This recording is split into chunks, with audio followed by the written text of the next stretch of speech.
Okay, well, thank you very much. It's always fun to come talk to students. And I think if there's something you don't understand, if you need some clarification, please do stop me. If you have larger philosophical questions, we'll take them in the end. I'll make sure there's time. So I want to introduce you to TB. TB is a very old disease. It's been around for millennia. And this is a photograph of a mummy whose spine was clearly decimated by TB. So there is the osteologists can be very happy that TB invades bones, and you can see that the spine is really crumbled here. And actually, this is a disease that was discovered by a very well-known, brilliant epidemiologist here in the UK called Potts, and it's called Potts disease.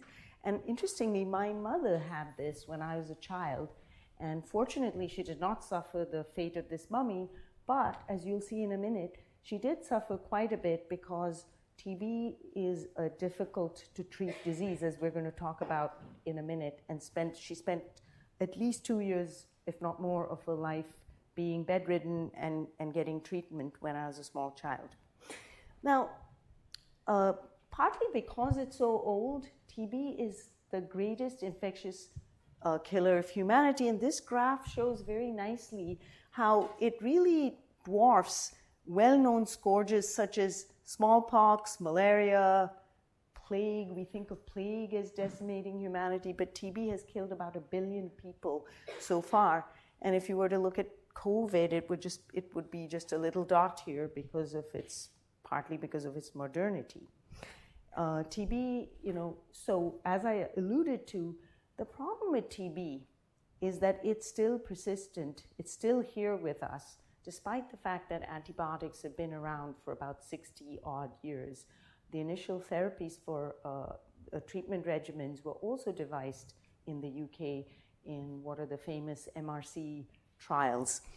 And, but you need 6 to 9 months with multiple drugs to treat drug-sensitive TB, and if you have drug-resistant TB, then you need even more.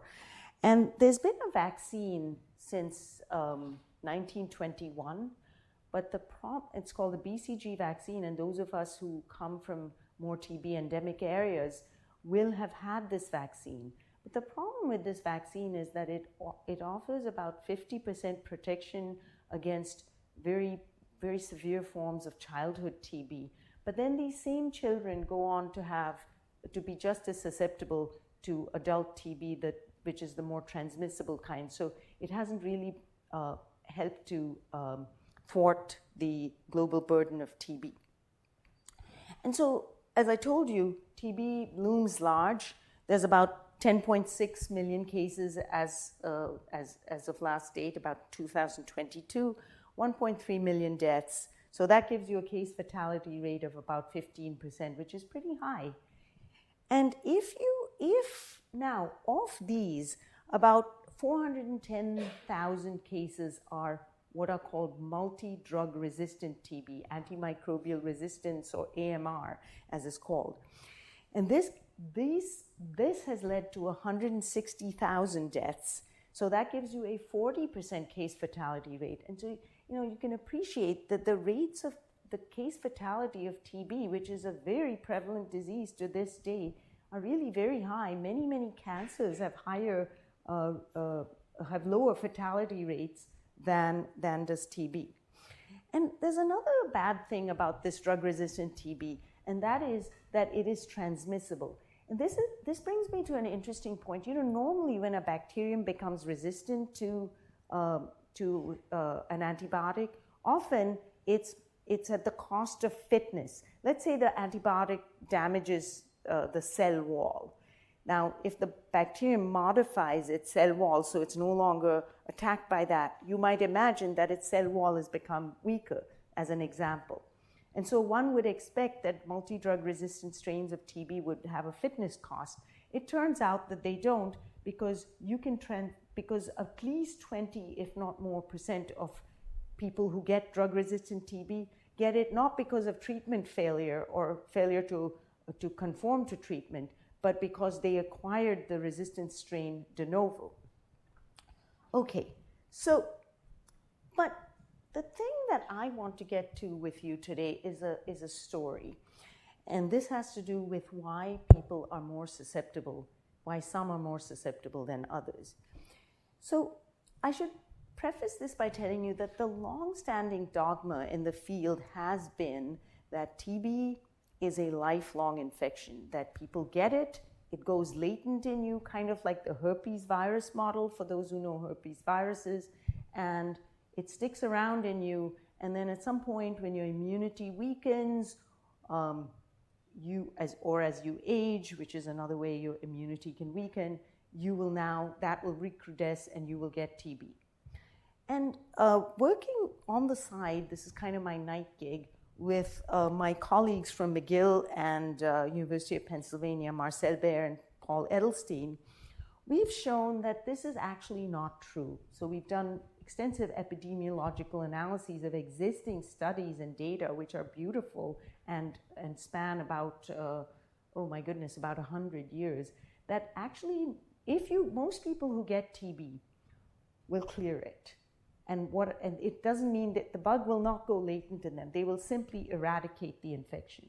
So much like many other infectious diseases, 90 to 95% of people clear TB, and the remaining 5 to 10%, most of them, almost all of them, will manifest disease within weeks to at most a couple of years. So the incubation period is quite short, and most people are quite resistant to TB.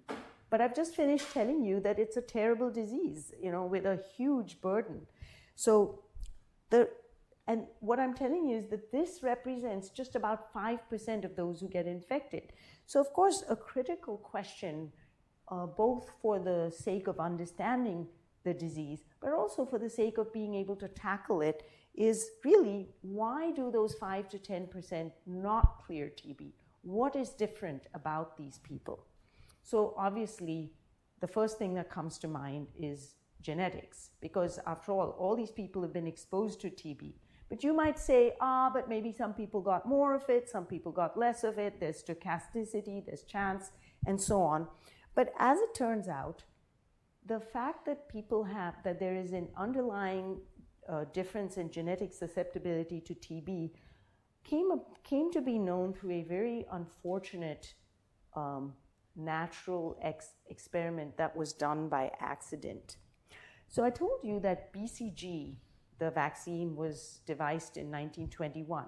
So what BCG is a live attenuated vaccine. So it's basically simply the TB bacteria kept getting cultured till they were no longer infectious to guinea pigs or rabbits, and then those strains were taken and they were given to kids. They were just given by mouth to newborns. And when it looked like it might be working, or at the very least it didn't kill the newborns, they started to propagate the strains, and they didn't have freezers or anything, so they would simply send it out to various hospitals, and the clinicians in these different hospitals would grow them up and make preps and administer it to the babies. And as it happened, in this town called Lübeck, which is on the Danish border, northern Germany, with a very genetically homogeneous population, the physician there, by mistake, grew up the virulent TB bacteria instead of the avirulent TB, a vial mix-up. And so a bunch of kids, newborns, got the same dose of virulent TB. And instead of all of them dying, a third of them died, a third of them got disease but recovered, and a third of them didn't even get the disease. And so this really told you that there's something clearly different about genetic susceptibilities. This isn't too surprising if you consider what a complicated disease TB is. So let's walk through the life cycle a little bit so you can get an idea. So TB, as you know, is coughed up. You think of people who are thin and coughing up blood. And so of course, I've just told you that TB can be in lots of other organs as well. It can infect pretty much every organ, but the transmissible form is from the lung. So they're coughed up, and then people breathe them in, and then there are macrophages, which are primary defense cells that patrol the lungs, and they gobble these guys up, and many times they can kill them right here, so game over for the bug. But if they do not succeed in killing them, they end up transporting the bug deep into the lungs, and now more macrophages come along to try to help the first macrophage. But the TB bug is a clever little guy, and other work in our lab has shown that it can take advantage of this collection of macrophages to spread into them. And so it can actually expand its growth niche. But ultimately, so this is a way that it can take over. But of course, alternatively, the host can also win out at this stage. But the final thing that the bug needs to do to complete its life cycle is to cause these macrophages to die and form this sort of pussy mixture in the middle called caseum. And then this granuloma erodes into the lung, this collection, which is called a granuloma. This tight collection of macrophages is called a granuloma. It erodes into the lung, the bacteria spew out and get into the next person. And it is critically important, these steps are critically important, particularly this step, because without it, the disease would be a dead end for the bug evolutionarily. It might make the person sick and die, but if it couldn't transmit, then the bacterium could not survive, and we know it survived for millennia. Okay, so you can see how any number of these steps could be affected genetically to cause differences in susceptibility. So I'm going to, you've just been told that I work on the zebrafish, which is, I mean, you're probably thinking, what the heck how does that help you solve the problem of TB? And so this all began when I was a postdoctoral fellow at at Stanford University. And I had gone to see this guy, Stanley Falco, who was a very famous microbiologist and worked on any number of different pathogens, but he'd never worked on TB. And I told him I wanted to work on TB, and he said, oh, forget it, I can't do that because I don't have the right containment facilities. But he gave me an idea. He said that he had remembered from his days as a medical technician that there was a pathogen that infected fish, and that I should go look for this pathogen and maybe use that and some kind of animal with it. And so so the idea to use this pathogen came from him. Now, the reason he knew about it as a medical technologist was not because of fish, because he didn't work with fish, he worked with people specimens, was because this pathogen of fish gives a disease to fisher people.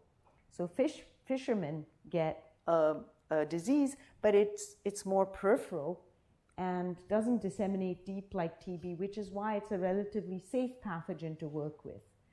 Does anyone want to guess why the pathogen would give fish a systemic disease that looks just like TB, but give people a peripheral disease? So while you're mulling that over, I'm going to show you what it looks like in the fish. So this pathogen was initially discovered in fish in the Philadelphia aquarium here. And what was found was that various fish in this aquarium were dying. But they weren't initially able to culture the bug until somebody thought of the answer to this question and figured out what it was. So does anyone have a question? It's quite a simple answer. What's different about fish and people? Anybody? Yep. Well, obviously fish have peoples. Does this bacteria also attack the respiratory system? It's quite systemic. It's a good thought. It's not the right answer. The circulatory system is in fish. It's way simpler than that. You don't need to know too much. What's the What's the body temperature of fish?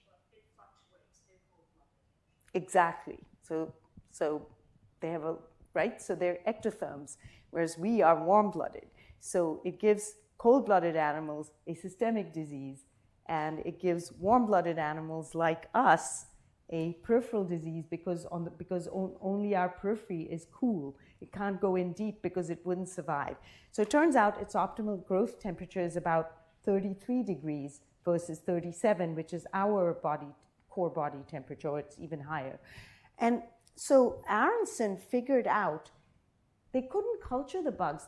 The fish looked like they had TB. They did pathology. It looked like those tubercles I showed you.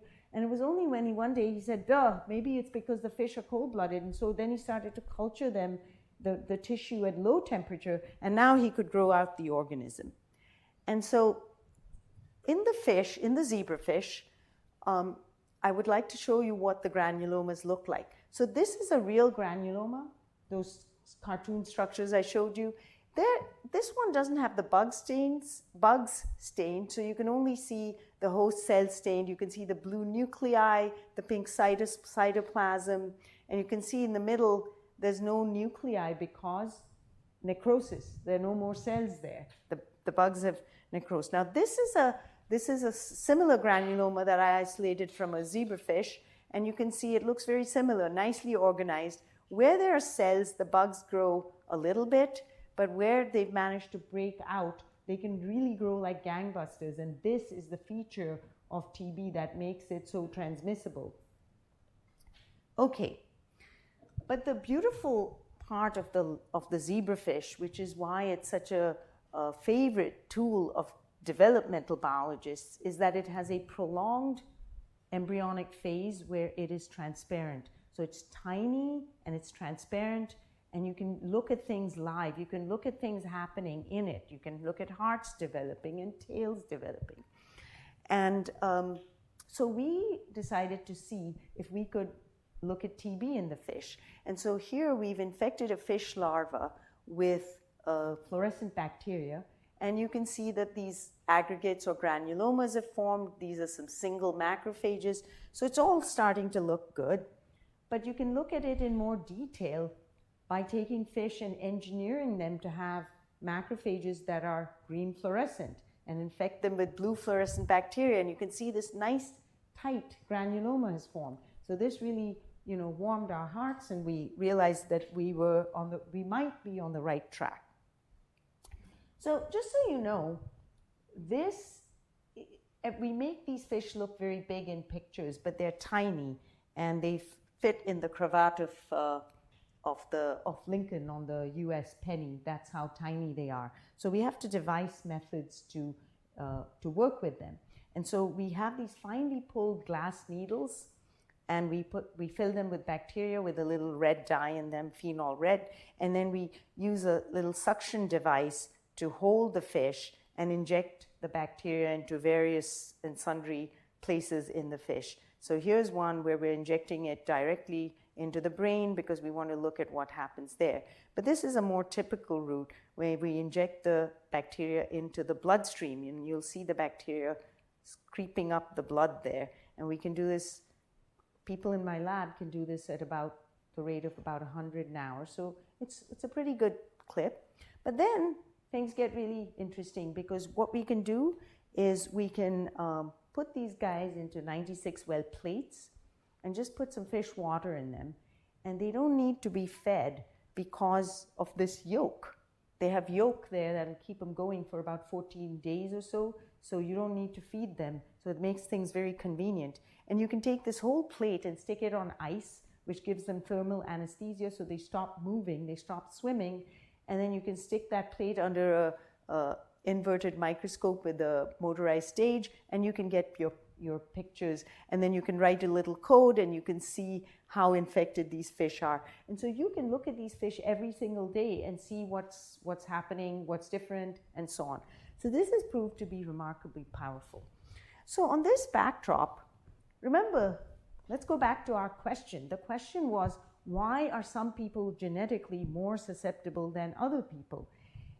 And it turns out the other reason that the fish are so enticing is because you can do really facile genetics in them.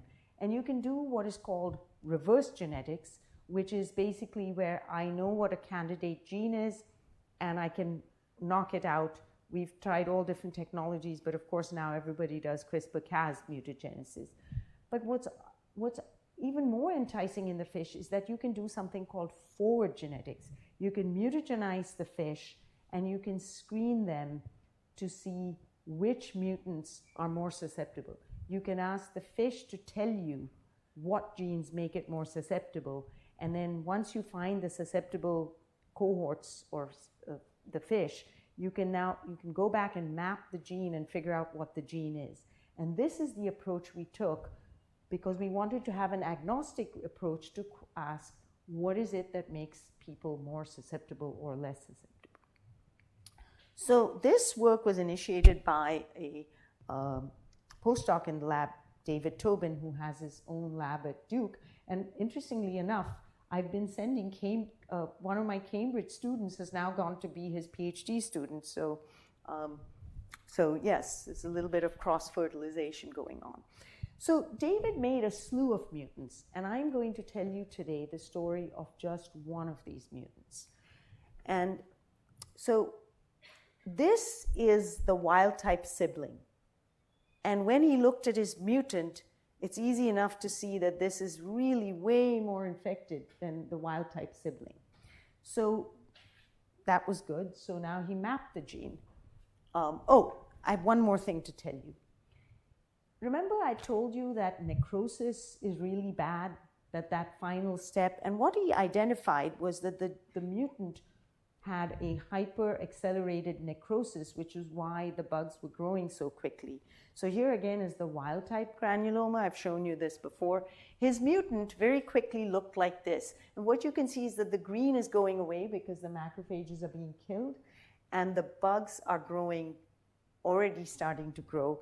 And look at what it looks like another couple days later. There's almost no macrophages. And the bacteria are growing in these classical serpentine cords, which is a feature of TB that was identified by a specific feature of TB that was identified by Koch, actually, when he first discovered the bacterium. So he knew that something about this mutation is making macrophages hypersusceptible to death from the TB bacteria. So what about the gene? So the gene maps to an enzyme in a lipid pathway. So arachidonic acid is a 20-carbon membrane lipid. All cell membranes have it, and it's needed for the integrity of cell membranes. But it's become very clear that that the lipids in the pathway are immune signaling molecules. So arachidonic acid is converted by this enzyme 5-lipoxygenase to an unstable epoxide called leukotriene A4, which is then converted by leukotriene A4 hydrolase to a highly stable pro-inflammatory molecule lipid called leukotriene B4 or LTB4. LTB4 is known to be involved in inflammation. We need it because, for example, if you get a small infection, if you get a thorn poking you with some bugs carried in it, you need LTB4 to be there to help you fight innately against these infections. David found that this enzyme was missing. But what he showed then was that it was not the absence of this. While you need this for many other situations, it turned out that you didn't need it for TB.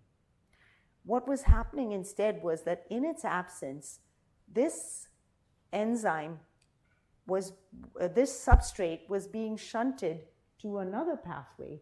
And it's a yin-yang. This is an anti-inflammatory lipid that kicks in later during inflammation to squash the pro-inflammatory effect so that you can resolve the inflammation. So in the absence of this enzyme, we weren't making this. That didn't matter, but we were making too much of this, and that was disabling the mounting of good pro-inflammatory responses.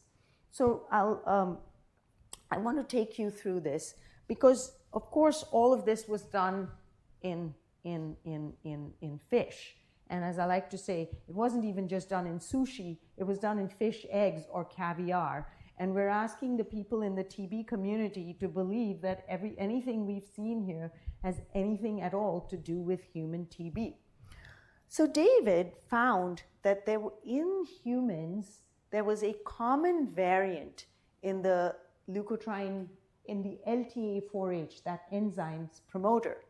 And it was a C to T transition, and we showed that the CCs, just people without TB, just plain old, just regular people, CCs made the least, TTs made the most, the CTs were in the middle. So it was a functional variant. And then David went to a cohort of TB, and he had expected to see the same pattern, that the CCs would be the most susceptible, the TTs and the CC, the TTs would be the least, the CTs in the middle, the CCs would be the most susceptible, right? Because they made the least enzyme.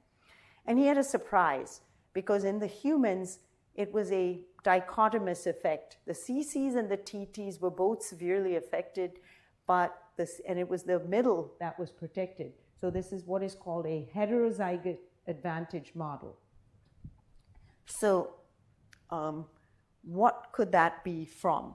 So let's review what we have. So we have this guy in the fish, and what we showed was that because it made too much of the anti-inflammatory lipoxin, it didn't mount enough TNF, which is a pro-inflammatory cytokine. Don't worry about the names. It's a pro-inflammatory cytokine that we need, and importantly has been shown to have a profound effect in resistance against TB. And in its absence, we're seeing this uncontrolled growth. So I already told you that there's a problem because too much is also bad. So this was confusing. So what David did was to go back and engineer this fish. And when he did that, he was relieved to see that it made a ton of TNF because now it was highly pro-inflammatory. But importantly, he showed that it was just as susceptible as this fish. So we went from fish to humans. We verified the fish, but got an additional surprise. We went back to the fish, and we confirmed that that was also true in the fish. So let me walk you through the data now. So this is the gene. That's where the promoter variant is, the C to T transition. These are the normals that have the CCs make the least protein, the TTs make the most, the CTs are intermediate. Now, I told you we tested this in a cohort, and we showed that both ends were severe. So this cohort was a cohort of meningeal TB. So TB meningitis is the worst form of TB and carries a 20 to 40% mortality, even with full treatment.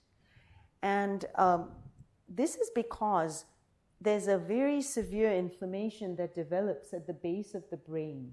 And this leads to terrible complications and leading to pretty early death from this. So we had access to a cohort of these patients.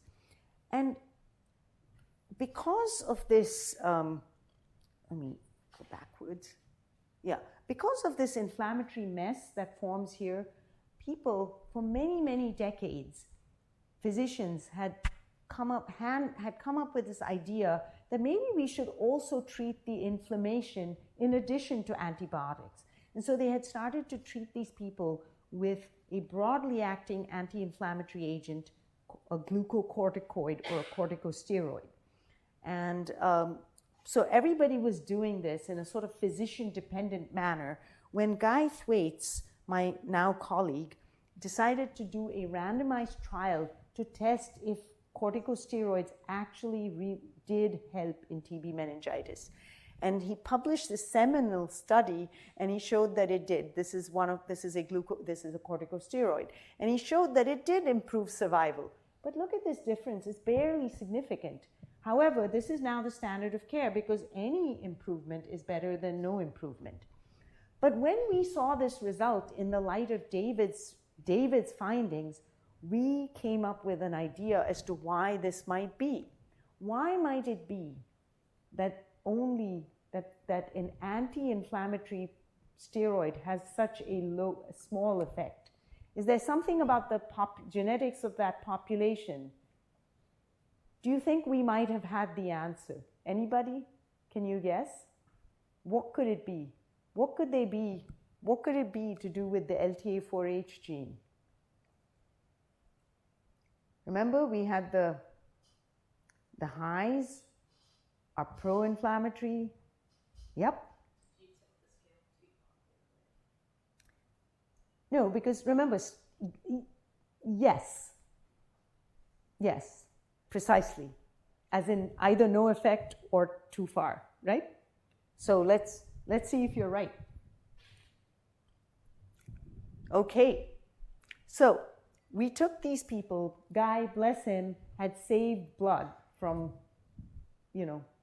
for multiple years, and so we got this and we made the DNA, and we looked. And we divide, here's the placebo group and here's the dexamethasone group. So let's go bit by bit. The highs are the ones with the most inflammation. They have a 50% mortality without the steroids.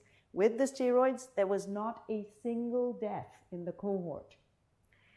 The lows, they're doing maybe a little worse, but maybe just about the same. And the heterozygotes seem to be doing okay no matter. All right? So this was very exciting because it was an ideal example of what we call genetic, of pharmacogenomics or personalized medicine. So this is to summarize a really long body of work. So we start with the fish, which are in the river Ganga, and then we go to Vietnam, and we do this study there. And then because it's always good to do genetic studies in more than one population, we went to a leprosy cohort in Nepal, and once again we showed the people with severe leprosy had either the low or the high, and the ones with milder leprosy were in the middle. And these are a whole bunch, this is Guy Thwaites and a whole bunch of other people who helped us. And since then we've done this in 2 repeat studies in Vietnam and a second study in Indonesia, and it has all panned out to be what the first study showed. So now we decided to go back to the fish and ask the question, all right, we can understand why low TNF. Remember, now everything in the fish, it's telling you that the whole thing is because of this one cytokine called TNF, one immune molecule called TNF. And low TNF, because of that low allele, that's easy to understand because TNF is needed in order for a macrophage to control the bacteria.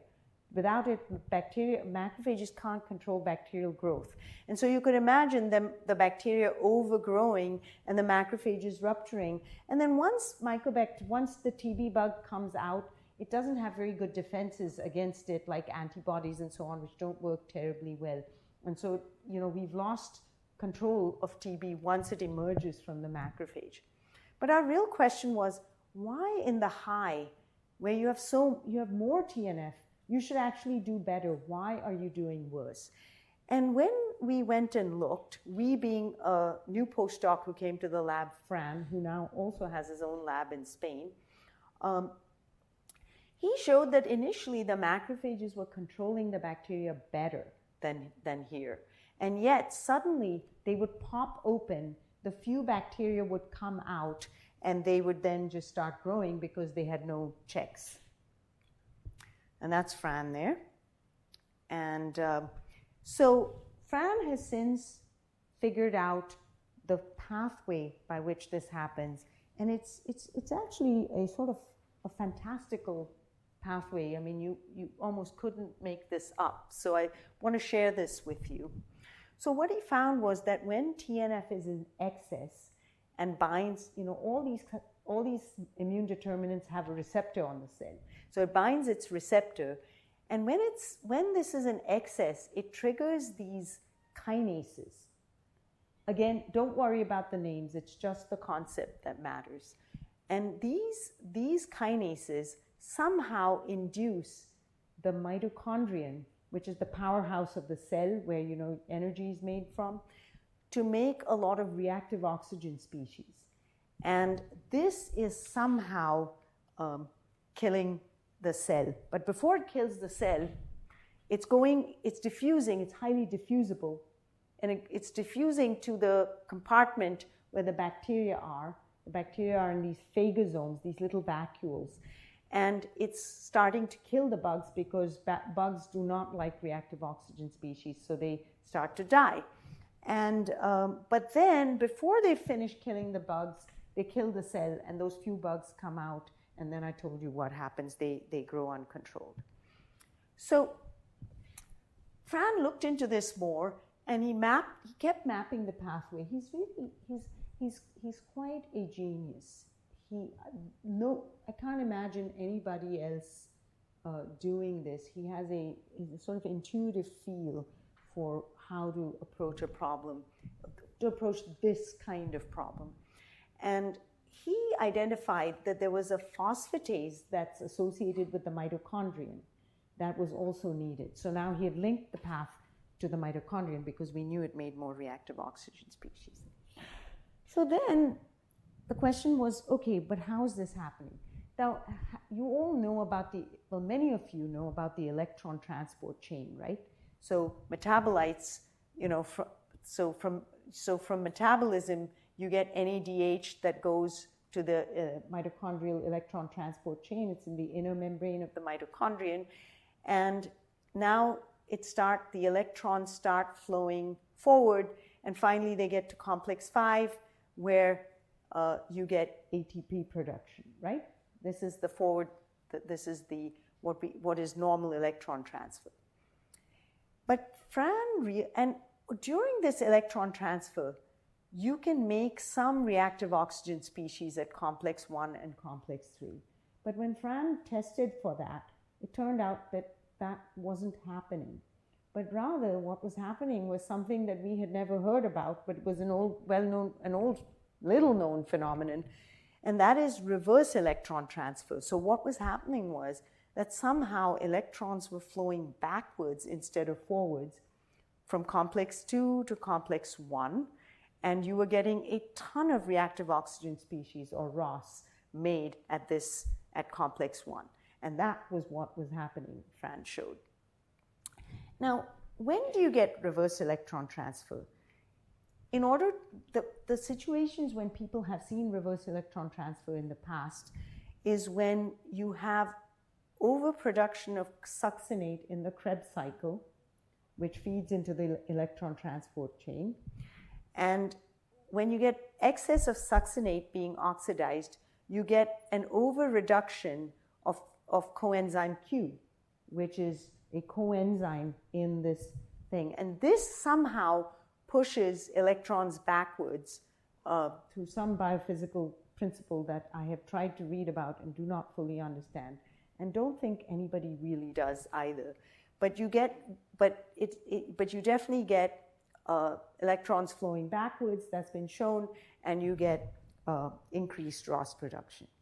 Now, it turns out that this phenomenon was first identified in 1962, and but it was just done in isolated mitochondria from hearts, and people just thought of it as an in vitro artifact for decades. Interesting, but in vitro, until people started to find, and Mike Murphy is actually pretty much across the street from me, and teamed us up with us to complete this work.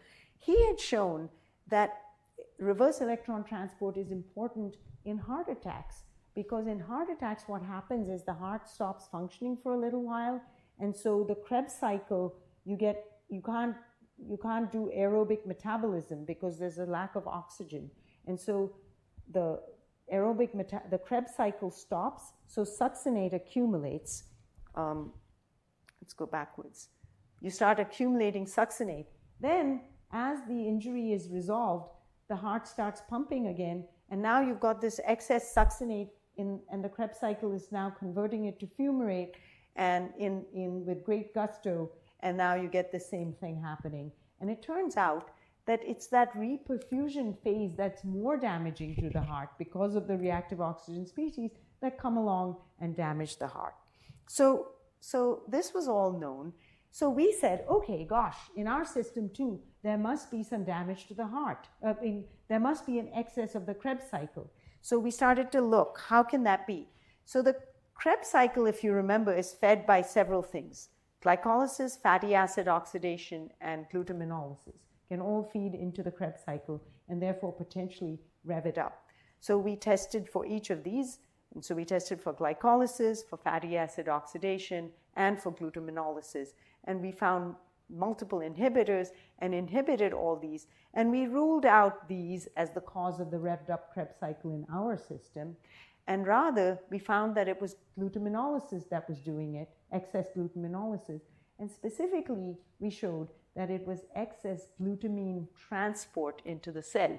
So that glutamine was being transported into the cell. Glutamine gets converted to glutamate, which becomes alpha-ketoglutarate, enters the Krebs cycle and revs it up. So this was the pathway. So in short, he had shown that if you had high TNF through this mitochondrial phosphatase, somehow you induced an increased glutamine uptake, glutaminolysis, and then you went to ROS. So that all was good. And this is just to show you how beautiful the fish are in vivo imaging, because you can actually use a probe for ROS and show that while the wild-type macrophages don't make any of that pink cross, the high TNF ones do. But the real question, the next question then, was why does high ROS in a macrophage kill it and give you this necrosis? What about the ROS kills the macrophage? Why? So that was his next story. So remember that I had told you that the ROS diffuse. So we know how ROS is made now. But the question is, why are they killing the cell, correct? Why are they causing this necrosis? So we know that the ROS is diffusing to the phagolysosome. These are the other organelles in the cell where the bacteria reside. And we already knew that because the bacteria were being killed more efficiently, but not quite enough. Franz showed that the ROS goes here and activates a redox-sensitive enzyme in the lysosome called acid sphingomyelinase. And acid sphingomyelinase's substrate is another lipid, another fat called ceramide, a neutral lipid. And what he showed was that the ceramide activates an enzyme in the lysosome called cathepsin D. Now, cathepsin D is a funny one. It's very abundant in the lysosome, but its function is entirely outside of the lysosome. It somehow gets out and is doing useful things for the cell, but outside of the lysosome.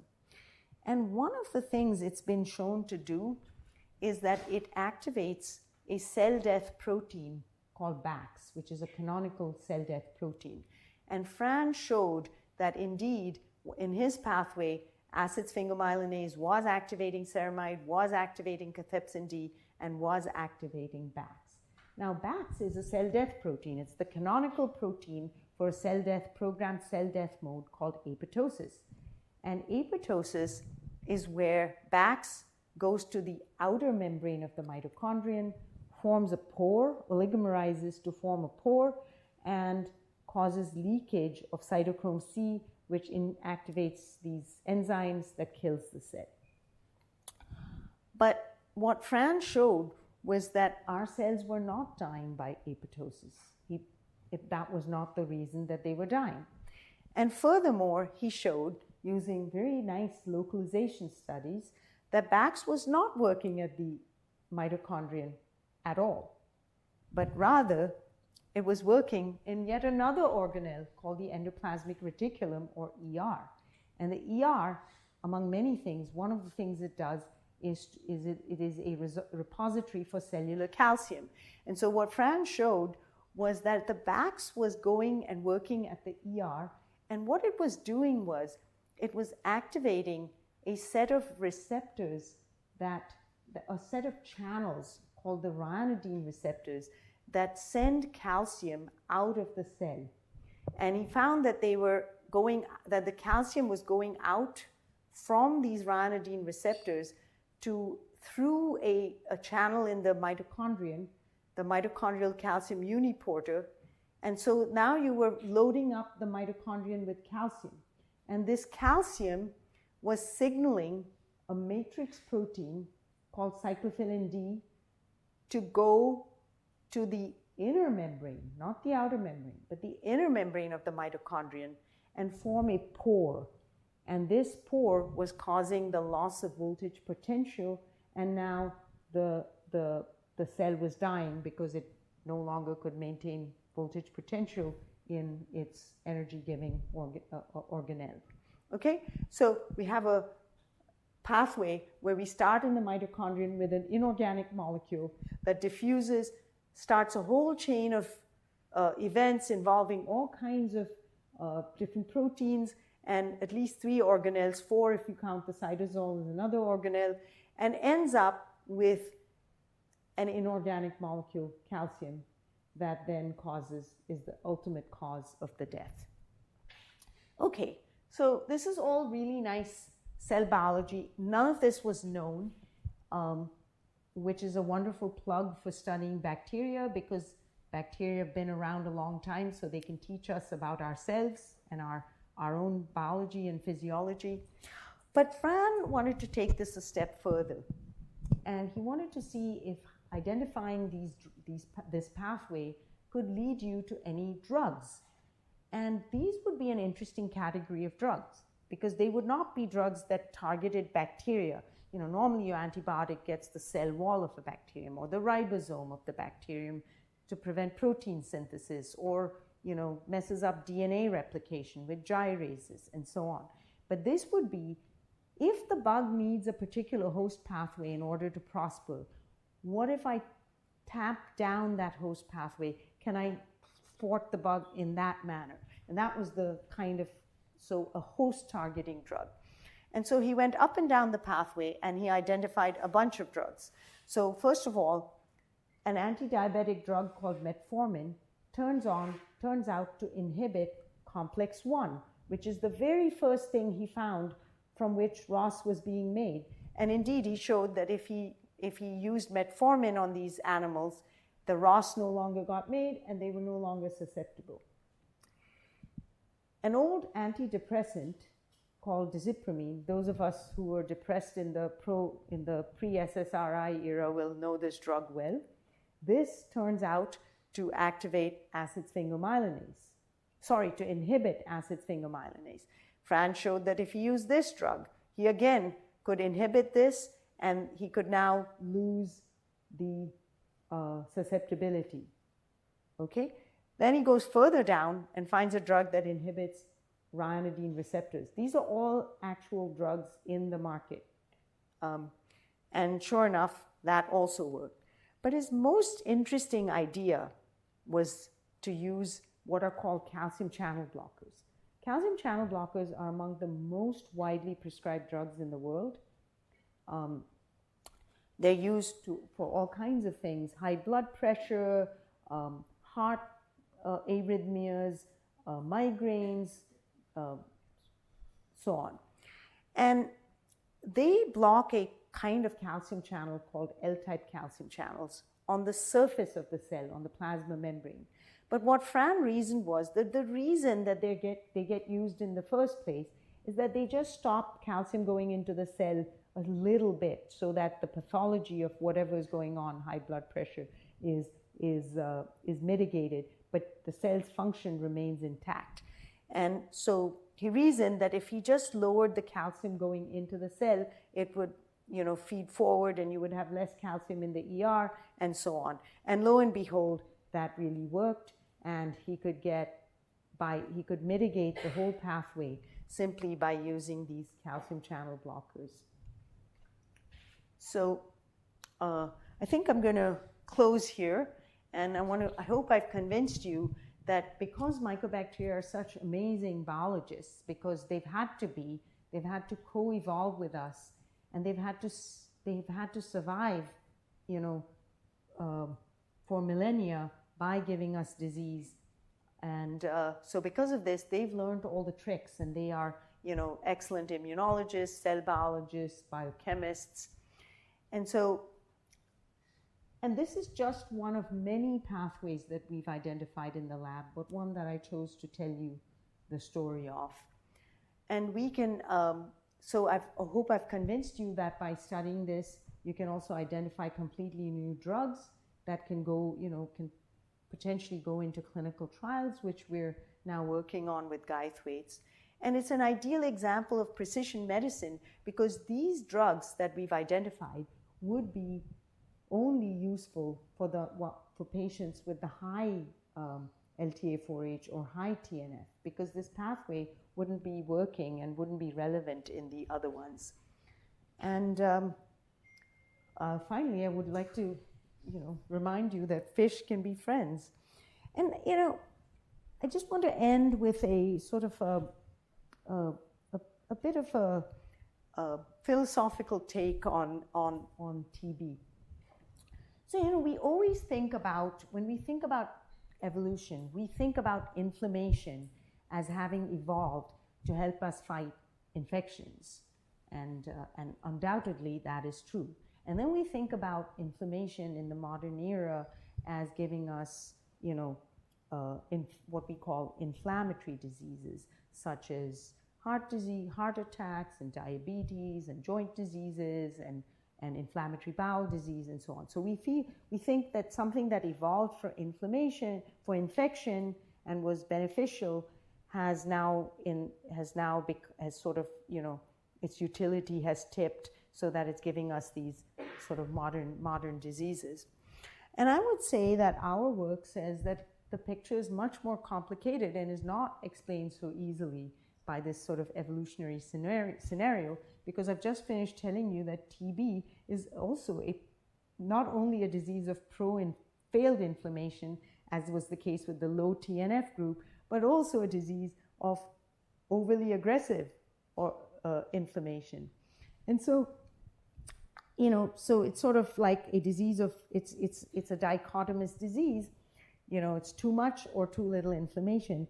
And on this backdrop, we were hiking in Yellowstone National Park many years ago, and we were hot and we were tired and hot, and we came upon this river, and this river is called the Boiling River, and it's on the Wyoming-Montana border, and you're not supposed to swim in it. They've forbidden swimming, which is why all these people are swimming, are in it. But they finally gave up on it and said, okay, you can enter at one point. And so we were walking down, and we saw this lineup of people. Why do you think that might be? Why are these people in a straight line in the river? Anybody? Yellowstone, what do you think of? Anybody know Yellowstone?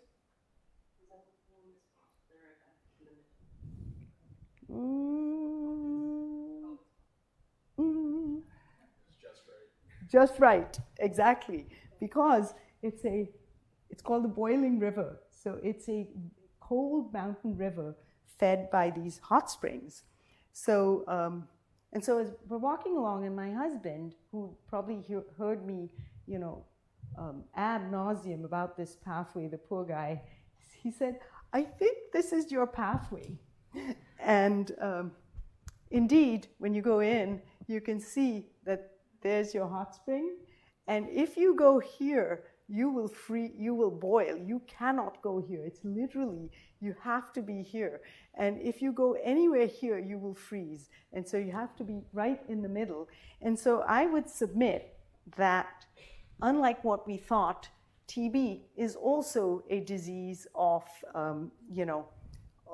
too hot and too cold. And we've always thought about it as too cold, but actually it's too hot. And not only have I figured that out by just using this one single mutation in a little animal, but we've also figured out all these drugs that can maybe bring these people back to the middle and help them fight the disease better. And with that, I'll close. Thank you.